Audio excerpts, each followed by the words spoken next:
Les débuts à Rennes. Le 10 juin 1931, Lucien Hillion s'engage volontairement pour 2 ans à l'intendance militaire de Rennes. Il est d'abord nommé soldat de 2e classe, puis 3 mois plus tard, Lucien est nommé maître pointeur, un rôle clé dans l'artillerie. Il est responsable du réglage et de la précision des tirs d'artillerie. Il assure que les canons sont correctement alignés sur les cibles en fonction des calculs balistiques. Le 15 avril 1933, Lucien est ensuite promu brigadier pointeur. Détail du colonel Bonny-Joly concernant la fonction de brigadier pointeur. Il est certifié à la suite d'un peloton spécial de maître pointeur. Il n'est pas un servant. Il est responsable des avant-trains, de leurs attelages et des conducteurs dès leur séparation des arrière-trains. Il conduit les avant-trains vers la zone des AT et se met sous les ordres du chef des AT, l'adjudant de batterie en général. Sa fonction est importante.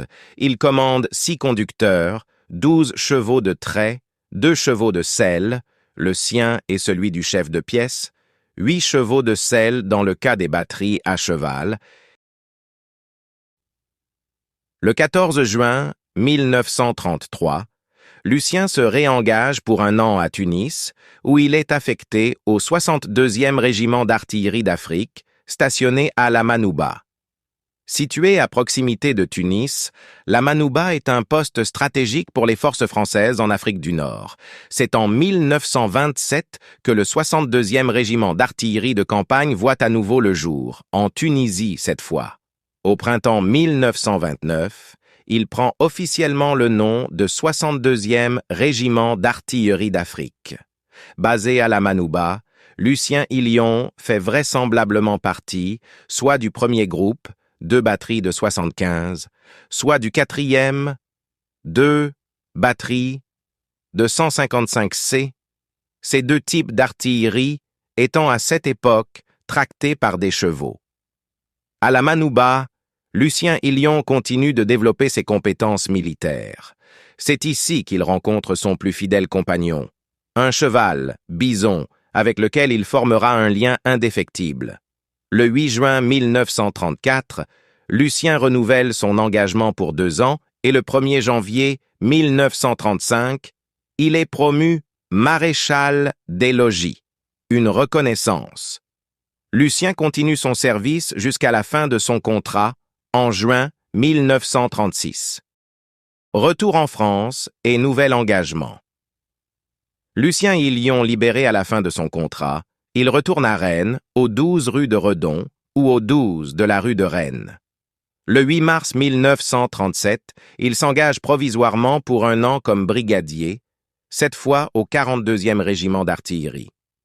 Peu après, le 10 mars, il est affecté à La Fère, dans l'Aisne. À La Fère, Lucien poursuit son service actif. C'est également ici qu'il suit, à partir du 4 avril 1938, un cours d'automobile d'unité au parc régional de réserve, d'engins et de munitions, où il obtient une note de 13,39 sur 20 avec la mention « assez bien ». Ce cours lui permet d'acquérir des compétences supplémentaires essentielles dans une armée de plus en plus motorisée. Le 20 janvier 1938, Lucien se réengage pour 2 ans et en 1939, il est classé et affecté à l'état-major du premier groupe, toujours au sein du 42e régiment d'artillerie. Cette est une date particulièrement significative car elle précède d'à peine 1 semaine le début de la Seconde Guerre mondiale, le 1er septembre 1939. Être à l'état-major du premier groupe à cette date pourrait indiquer que Lucien a été assigné à des fonctions administratives, de planification ou de commandement dans le cadre de ses préparatifs. Jean-Paul Autant, fils d'un combattant, raconte comment s'est formé ce régiment. Créé en 1911, dissous 1919 et recréé en 1935, le 42e régiment d'artillerie a son quartier à la caserne Drouot à La Fère. À la déclaration de guerre, les deux groupes de 105 mm et de 155 mm prennent le numéro 242, forment l'artillerie de la 3e DIM, commandée par le général Bertin Boussu. Ce sont des régiments d'actives, et les 3e batteries de chaque groupe sont constituées de réservistes qui rejoignent leur régiment quelques jours après la déclaration de guerre du 3 septembre 1939. La guerre éclate. La guerre est déclarée par la France en septembre 1939, ensuite de l'invasion de la Pologne par l'Allemagne. Ce n'est qu'en mai 1940 que les Allemands mettent fin à la drôle de guerre. Le 10 mai, c'est le début des opérations du plan jaune, Fall-Gelb, l'offensive allemande à l'ouest contre les Pays-Bas, la Belgique, le Luxembourg et la France. Après des attaques aériennes préliminaires, le groupe d'armée B de Fedor von Bock attaque la Belgique et les Pays-Bas afin d'y attirer les troupes alliées. Le groupe d'armée C de Wilhelm von Leb fixe les troupes françaises en simulant des attaques contre la ligne Maginot, tandis que le groupe d'armée A de Gerd von Rundstedt fonce à travers le massif ardennais que les dirigeants alliés pensaient infranchissable, avec pour objectif de franchir la Meuse puis de se ruer vers la Manche, coupant en deux l'ensemble des armées alliées. Dès le 18 mai, soit 8 jours après le début de l'offensive allemande, on retrouve des traces d'implication du 42e régiment d'artillerie dans les tentatives d'encerclement des Ardennes dans la bataille de Stonne, que les Allemands appelleront le Verdun de la Seconde Guerre. Jean-Paul Autan, fils d'un combattant de Stonne et docteur en sciences humaines, écrit dans son livre « La bataille de Stonne », mai 1940, un choc frontal durant la campagne de France. Du 18 au 22 mai 1940, l'état-major allemand organise une concentration d'artillerie hors du commun, ce qui montre l'importance qu'il attache à la réussite de son plan d'encerclement. À 65 km au nord-est de Reims, l'artillerie française installée autour de Si, 42e et 242e RA, ouvre le feu dès 3 heures du matin. Tir rapide qui annonce une chaude journée. La riposte allemande ne tarde pas. Ce marmitage réciproque se prolonge jusqu'à 15 heures et 17 heures. Si est en feu. Dans les prés alentours gisent quantité de vaches tuées, le ventre gonflé, les 4 pattes en l'air. Spectacle désolant. Dans le bois de Si, des obus tombent sur des caissons de munitions qui explosent. Les Stukas harcèlent les batteries, les mitraillent et déversent des torpilles qui s'ajoutent aux obus ennemis, tuant et blessant nombre de canonniers et mettant plusieurs pièces à mal. Les lignes téléphoniques filaires sont en pièces et il faut assurer les liaisons par des coureurs. Un orage éclate en fin d'après-midi, permettant un rapide repli sur le fond barré près de Saint-Pierremont. Plusieurs pièces reprennent au soir leurs positions initiales. C'est la journée la plus éprouvante, dira un rescapé.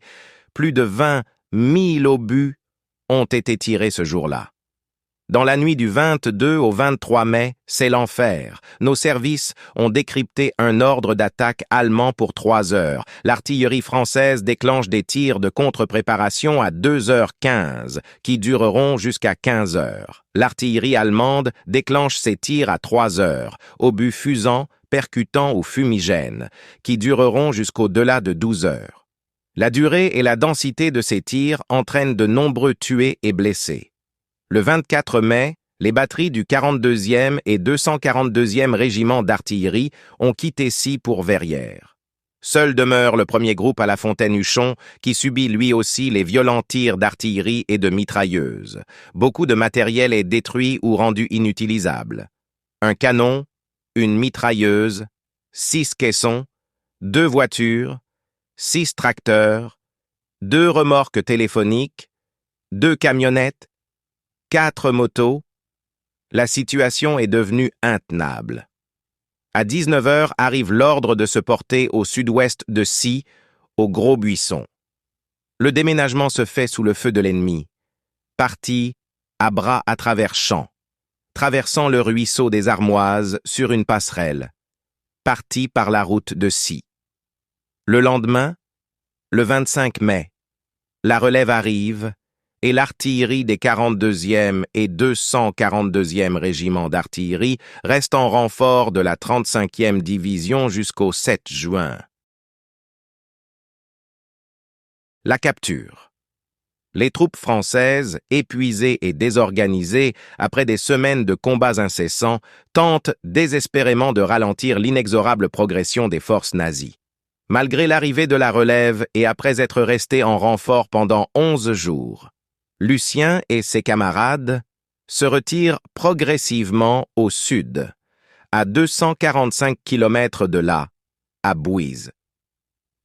Bouy est un petit village situé à moins de 10 km de Châtillon-sur-Seine, qui se trouve sur la route de l'avancée allemande. Un nœud routier et ferroviaire stratégique du nord de la Côte d'Or, qui devient une cible prioritaire pour l'armée allemande, qui cherche à couper les voies de communication essentielles pour l'armée française. Le 15 juin 1940, après un premier bombardement un mois plus tôt, les avions ennemis reviennent en force, lâchant une grande quantité de bombes sur la ville. Cette attaque vise à désorganiser les défenses françaises et à empêcher toute retraite ou réorganisation des troupes. Le 17 juin 1940, le maréchal Philippe Pétain s'adresse à la nation française par radio. Il annonce l'intention de la France de cesser le combat et de demander l'armistice à l'Allemagne et vouloir éviter à la France une destruction totale. La région est devenue un champ de bataille où les forces françaises, dépassées par la rapidité de l'offensive allemande, tentent de se replier tout en ralentissant l'ennemi. C'est dans ce contexte de destruction et de chaos que Lucien Hillion, avec son régiment, sont faits prisonniers à Bouic le 18 juin 1940. Le 22 juin 1940, l'armistice est officiellement signé à Retonde, marquant la capitulation de la France. Plus de 1,8 million de soldats français sont faits prisonniers de guerre et envoyés dans des camps en Allemagne, dont Lucien Hillion.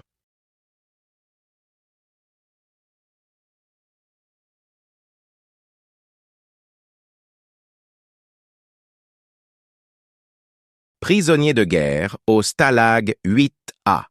En août 1939, dans le cadre des préparatifs de guerre, l'organisation d'un camp de transit a commencé dans la partie nord-est de Görlitz-Ost. Görlitz, une ville avec une population d'environ 95 000 habitants, située dans la province silésienne du Reich, s'étendant des deux côtés de la rivière Ness. Dans la partie est, plus pauvre de la ville, une garnison de la Wehrmacht était stationnée. Dans la structure administrative militaire, Görlitz était subordonné au 8e district militaire à Breslau, Wrocław, de sorte que le stalag de Görlitz-Ost a reçu le numéro 8 et la lettre A, étant le premier des camps créés ici. C'est ici que les premiers prisonniers de la Seconde Guerre mondiale, des soldats de l'armée polonaise, ont été amenés, et c'est avec leurs mains que le véritable stalag a ensuite été érigé à un autre endroit. Il était situé dans le district de Moïse, actuellement Zgorzelec ou Jazd, dans la partie sud-est de Görlitz-Ost. Ces premiers prisonniers, plus de 8000 personnes, ont dû survivre à un automne froid et pluvieux, ainsi qu'à un hiver extrêmement rigoureux de 1939-40, logés dans de grandes tentes en toile. On ne peut qu'imaginer ce qu'ils ont vécu, l'amertume de la défaite militaire de la Pologne, l'esclavage, la connaissance de l'occupation allemande du pays, l'incertitude quant à leur avenir, le froid et la malnutrition, voire la famine. Malgré l'engagement de l'Allemagne à respecter la Convention de Genève, ces dispositions ont été appliquées de manière limitée, voire pas du tout, aux prisonniers des pays d'Europe de l'Est. On soutenait qu'après l'occupation du territoire polonais par l'Allemagne et l'Union soviétique en septembre 1939, l'État polonais avait cessé d'exister, donc il ne pouvait pas être sujet de droit international. Cela a eu des conséquences tragiques pour les prisonniers de guerre polonais. Une fois capturés, ils étaient interrogés pour des accusations de crimes contre les Allemands, et en cas de la moindre suspicion, ils étaient immédiatement fusillés. Ceux soupçonnés d'intentions hostiles envers le Reich étaient envoyés dans des camps de concentration. Dans des conditions hivernales, rigoureuses, les prisonniers de guerre polonais construisaient des baraquements, d'abord en bois, puis en briques, ainsi que les infrastructures restantes du Stalag 8A, qui a commencé à fonctionner à la fin décembre 1939. Bien que la plupart des prisonniers de guerre polonais aient été déplacés vers d'autres camps avant le printemps 1940, environ 1400 soldats polonais y restèrent. Le Stalag continuait à s'agrandir. Les plans de guerre du Reich incluaient d'autres attaques contre les Pays-Bas, la Belgique et la France. À partir de juin 1940, des transports de prisonniers de guerre belges et français ont commencé à arriver, environ 20 000 d'entre eux rien que cet été-là, dont Lucien Hillion sous le numéro 26 593. En juin 1941, plus de 2300 prisonniers de guerre yougoslaves, principalement de nationalité serbe, sont arrivés au camp. Les prisonniers de nationalité croate et macédonienne ont été libérés après la fin de la campagne balkanique en Yougoslavie. Des règles très strictes ont été introduites concernant les prisonniers de guerre serbes, avec la peine de mort pour même des infractions mineures. La période allant de décembre 1941 à janvier 1942 a vu l'arrivée du premier petit transport de prisonniers de guerre soviétiques au Stalag 8A. En un peu plus d'un an, d'ici novembre 1943, les prisonniers de guerre soviétiques se sont devenus le plus grand groupe dans le camp. Ils étaient environ 14 000 à cette époque, pour augmenter à plus de 16 000 en janvier 1945. Ils comprenaient diverses nationalités de toutes les républiques composant l'Union soviétique. Les Ukrainiens constituaient un groupe particulièrement important. À l'automne 1943, des prisonniers des forces armées britanniques sont arrivés au Stalag. Après les Anglais sont venus des Canadiens, des Néo-Zélandais et des Sud-Africains. Après que l'Italie ait rejoint les Alliés à la fin de l'été 1943, les Allemands ont capturé les unités de l'armée italienne stationnées dans les territoires occupés de France, de Grèce et des îles Égéennes. Initialement internés, ils ont été transportés vers des camps de prisonniers de guerre dans les mois suivants. Ils se sont retrouvés à Görlitz-Ost en décembre 1943. En tant que traîtres, ils ont été traités de manière particulièrement brutale. À la fin de 1944, un petit groupe de prisonniers de guerre polonais, des soldats de l'AK, des participants à l'insurrection de Varsovie et 1748 Slovaques, soldats du soulèvement national slovaque, ont été envoyés au camp. Début janvier 1945, 1800 prisonniers de guerre américains ont été amenés au Stalag depuis d'autres camps. On estime que tout au long du fonctionnement du camp, environ 100 000 à 120 000 prisonniers de nombreuses nationalités ont franchi ces portes. Les prisonniers de guerre devaient être, et ont effectivement été, utilisés comme main-d'œuvre bon marché. Alors que l'effort de guerre du Reich s'intensifie et que les générations successives sont aspirées par les besoins de l'industrie allemande, une pénurie de main-d'œuvre commence bientôt à planer sur le pays. Des troupes de travail, composées de quelques à plusieurs dizaines de personnes, ont été créées et envoyées travailler dans divers secteurs de l'économie: mines, usines, carrières, fermes, mais aussi, contrairement aux règles de la Convention de Genève, dans l'industrie de l'armement. Les prisonniers du Stalag 8A ont été mis au travail dans les environs de Görlitz, mais aussi dans d'autres districts silésiens. Le travail acharné était accompagné de malnutrition et de maladies. Les produits pharmaceutiques et le matériel médical étaient en pénurie. Comme certains des prisonniers étaient médecins, les Allemands les ont engagés pour des tâches de soins médicaux et sanitaires, ce qui n'a amélioré la situation que dans une certaine mesure. Chaque fois qu'une épidémie éclatait, ils étaient impuissants.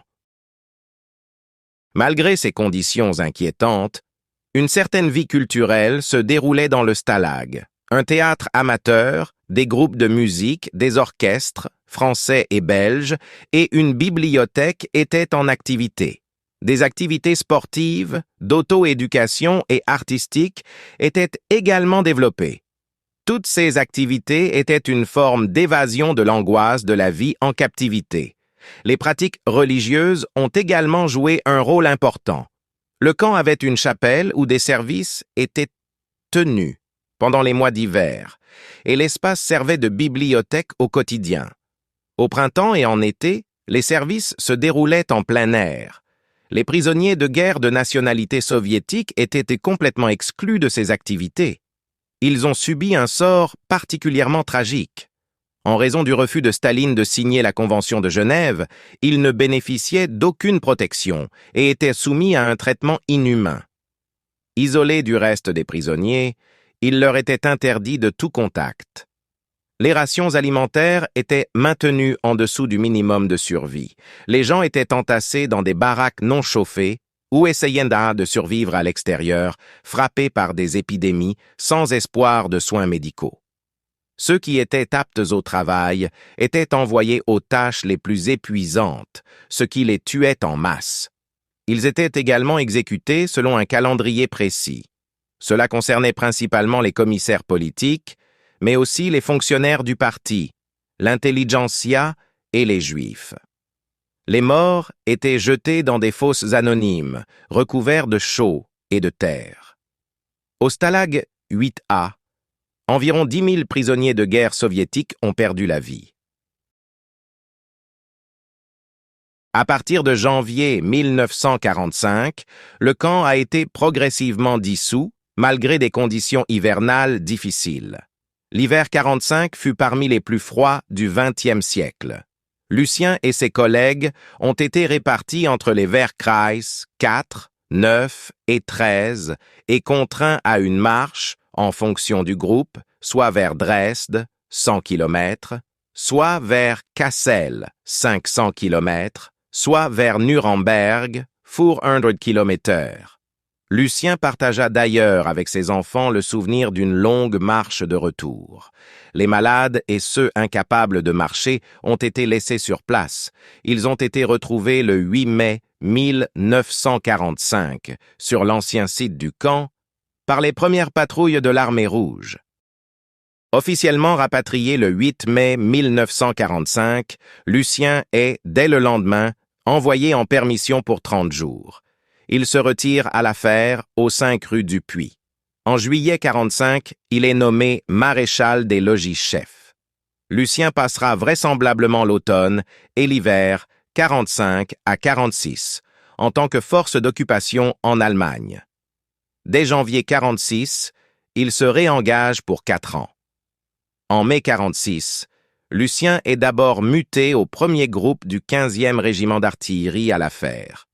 Puis en août, il est nommé au grade d'adjudant. En septembre 46, Lucien est affecté au 32e régiment d'artillerie et 2 mois plus tard, en novembre, il est muté à la 151e compagnie de réserve, toujours à l'affaire, jusqu'en 1949. Il est ensuite admis au corps des sous-officiers de carrière en janvier. De juillet à novembre 49, Lucien est détaché à l'école d'application du matériel de Fontainebleau comme instructeur. Il obtiendra d'ailleurs en août son certificat d'aptitude technique du matériel. À la suite de ce détachement, la 151e compagnie de réserve stationnée à la Fère devient le 309e CMRB, et Lucien est détaché à l'école d'application du matériel pour l'armement de décembre 49 au 4 mai 1950, date à laquelle, atteint par la limite d'âge de son grade, il est mis en retraite. Lucien déclare se retirer à La Fère, aux 5 rue du Puy. Le 15 août 1950, Lucien Hillion savoure sa retraite naissante. Il participe au concours de pêche annuel de La Fère, organisé par la société La Brème. Ce jour-là, cependant, les poissons ne se montrent guère coopératifs et Lucien rejoint le cercle des pêcheurs bredouilles. Le 26 août, le journal L'Aisne Nouvelle relate l'événement, mentionnant un lot de consolation pour ses experts en « patience ». Un talent discret et peut être transmis à au moins un de ses fils. En évoquant la carrière militaire de Lucien, nous retraçons non seulement l'histoire d'un homme, mais aussi celle d'une génération qui a connu le feu et les ténèbres pour défendre les idéaux de la liberté.